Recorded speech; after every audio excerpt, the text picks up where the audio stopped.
I'm Kristin.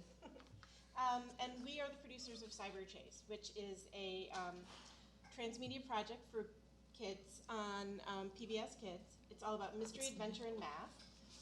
We're just waiting there'll be for slides eventually. It's for kids 6 to 11 years old. The centerpiece is a TV series that premiered in 2002. We now have 100 episodes on the air. Oh, sorry. We now have 100 episodes on air, and our 10th season is going to premiere this fall on public television stations across the country. Sorry? Oh, I think people want the mic in back. Sure. Okay. Okay. Well, Cyberchase, as I said, is all about mystery, adventure, and math. There are 3 kids who go into the virtual universe to stop the bad guy from taking over. They use math and brain power to save the day, and every episode revolves around a particular math topic. We also cross over with STEM and other things. And like I said, there'll be slides. But anyway, we work at 13. We work at 13, which is the PBS station here in New York, which some of you may know. And in addition to being a broadcaster, Channel 13, WNET, is also a national media production company. And we're also nonprofit. That means we fundraise for every Cyberchase project that we do. And the budgets are comfortable, but they're not huge. So we really have to be strategic in the choices that we make. So this morning we're going to share some lessons we've learned in the 13 years since Cyberchase first premiered. And you're going to hear some repeat lessons, which is good because it means we're all working on some similar principles. And we only have 10 minutes, so this is just some highlights. So as I said, Cyberchase premiered on TV in the fall of 2002, but it actually launched online first in the fall of 2001. It started with webisodes and games that introduced kids to the story world of Cyberchase and the characters. From the beginning, Cyberchase was developed as a convergent property, which was the buzzword then for transmedia. And the idea was the website is the playground for the TV show. And we really like that description. It captures the transmedia vision with which Cyberchase began and which we're still using more than a decade later. So transmedia is all about the ways users or players or an audience finds their way into your story world. And for Cyberchase, it's also about the way our audience finds way into math. So the transmedia world of Cyberchase includes all of this, but we did not do all of this from the beginning or even at any one time. And we should also note that Cyberchase, this all came about through the support of PBS Kids and the National Science Foundation, who's also been mentioned here today. And they're both integral parts of the Cyberchase transmedia story.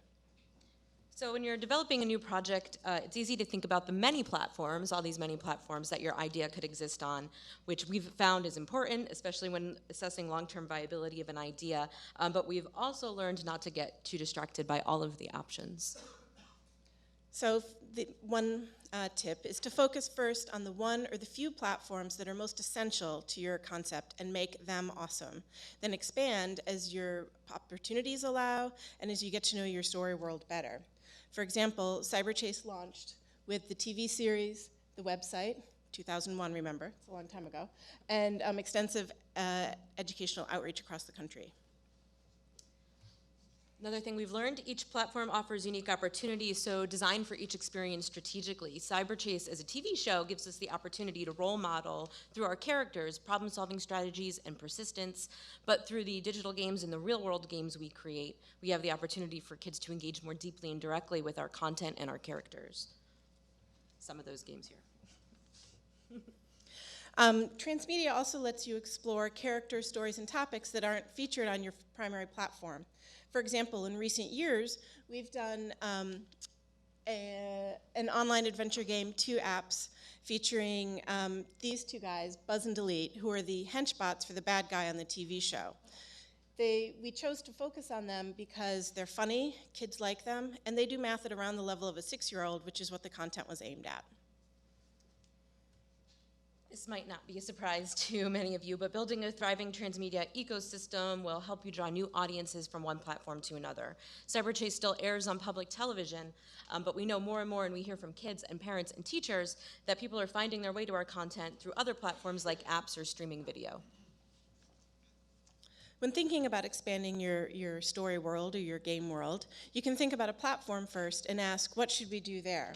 For example, our first forays into mobile were experiments with licensing partners who developed Cyberchase content using their existing engines. While these weren't the best examples of what Cyberchase could deliver in terms of education on mobile, we gained a window into mobile development at a pretty low risk. And we used those lessons to develop our next two apps, Cyberchase 3D Builder and Cyberchase ShapeQuest. And the educational content is significantly stronger, and their reach is also considerably stronger due to the robust content and the fact that they're free. ShapeQuest, which is our newest app, has been on the market for a little over the year, has over 500,000 downloads, about 10% of which are marked as educational downloads for through the App Store. And we know that making free apps isn't a viable choice for everybody, but it works for Cyberchase because our mission is to get our content into as many hands as possible. Also, when thinking about expanding your world, you can think about an audience first and ask, what do they want or need? For example, for teachers who are an important part of the Cyberchase world, we know that a lot of educators like to use video in the classroom, but they don't have time to use a whole episode. So we provide video clips a couple of ways, and supporting lesson plans a few ways. One through PBS Learning Media, which is PBS's digital destination for classroom-ready resources. And the other is through actually mailing out physical toolkits with DVDs through partners like PBS stations who then connect with local educators. And that's really important because a lot of teachers, as you probably know, don't have great internet access. So actually having DVDs and a physical thing is a fantastic and important feature for them. We also created an original online math game show for 6th graders for use in the classroom as part of PBS Learning Media. And it features Harry, who's one of the characters from Cyberchase for Real, our live action segment. One thing that has really helped amplify our success is finding funders who share our mission and can extend our reach. One of our longtime series sponsors is Ernst Young, and a few years ago they started the EY Cyberchase volunteer program. Their employees go out into communities and conduct Cyberchase activities with underserved kids in their cities. They've reached about 1,700 kids so far across the US, and they're expanding the program to South America this year, which is pretty great. Another thing when looking for partners is obviously who share your mission, but also who will fundraise with you. For example, we partnered with the Children's Museum of Houston to make an interactive museum exhibit for Cyberchase. Now, the Children's Museum of Houston actually went to the National Science Foundation and got the grant, but the work was all about Cyberchase. And that exhibit has reached more than 5 million visitors in 13 cities, including at its permanent home at the Children's Museum of Houston. Sharing your work with your peers can help you discover new partners and opportunities, which is why we're here today. A similar circumstance led us to partner with Columbia Teachers College, in fact. And we're now in the second year of a 2-year research project to build game prototypes and investigate the impact of narrative industrial mechanics on students' comprehension of fractions in a tablet game. And we hope to have the results of that research later this year. Speaking of research, research and evaluation are important investments. They're not cheap, so they are definitely investments, but they provide evidence that your project is effective. So for Cyberchase, we have more than 30 independent studies that have tested Cyberchase characters, stories, math topics, episodes, games, activities, as well as the cumulative effects of consuming multiple media on a math topic. All of those studies, by the way, are at informalscience.org, which is the NSF website and a wonderful resource if you haven't tried it out. And the results of all of our studies is that we can demonstrate to funders, partners, educators, and parents that Cyberchase increases children's knowledge, understanding, and enthusiasm for math. Another way to measure and report your impact is to collect and share the stories that your audience tells you, whether via social media, email, or in person. And one of our favorites is this one. This is Jo. There in the pink shirt.